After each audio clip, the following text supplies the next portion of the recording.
მწვანე ქალაქის მშენებლობაზე ახლა მოსაპირკეთებელი სამუშაოები მიმდინარეობს. მისი დეველოპმენტის მიერ აშენებული საცხოვრებელი სახლები განსაკუთრებული მასალით იქნება მოპირკეთებული.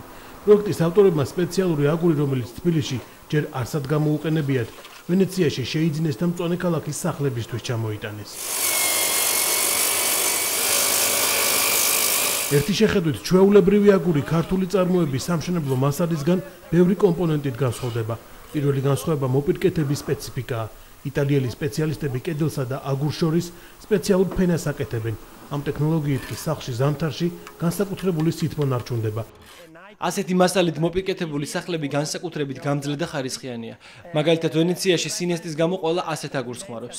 ეს არც ნესტს იღებს და მისი გათბობა განსაკუთრებით ეკონომიურია. ჩვენ სპეციალისტით ჩამოვიყვანით, რომელიც ქართველ მუშებს ახალ ტექნოლოგიას ასწავლის.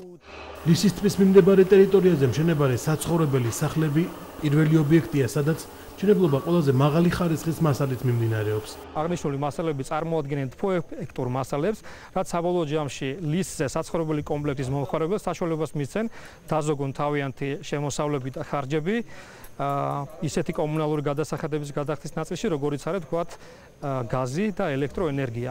ლისი დეველოპმენტის პროექტი მთლიანად მწვანე კონცეფციაზეა აგებული. მშენებლობის დასრულების შემდეგ სახლების ეზოებში უცხოელი ფლორისტების მიერ შერჩეული ხეები დაერგვება, რომელიც ადგილმდებარეობის გამო ისედაც სუფთა ჰაერს კიდევ უფრო ჯანმრთელს გახდის.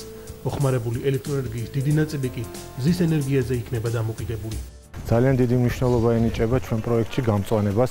ჩვენ გვაქვს რამოდენიმე რეკრეაციული ზონა, ერთ-ერთი მთავარი პარკი და ასევე რამოდენიმე კონკრეტული გამწვანების არეები.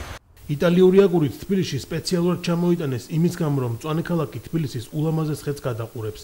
პროექტის ავტორების გადაწყვეტილებით ის დედაქალაქის ვიზუალური მასშტაბებიდან არ უნდა ამოვარდნილიყო. ვენეციური აგური კი ლისის ფერდზე აგებულ დაბარსართულიან კორპუსებსა და ვილებს კიდევ უფრო მიმზიდველს ხდის. ცხოვრების დროს კი კომუნალურ გადასახადებს მინიმუმამდე ამცირებს. ახალი მწვანე ქალაქი თბილისის ერთ-ერთ ყველაზე მაღალ ადგილას 2013 წლის დასაწყისში პირველ მოსახლეს მიიღებს. მანამდე კი მშენებლობა აქტიურად მიმდინარეობს. სახლების ნახევარი უკვე გაყიდულია.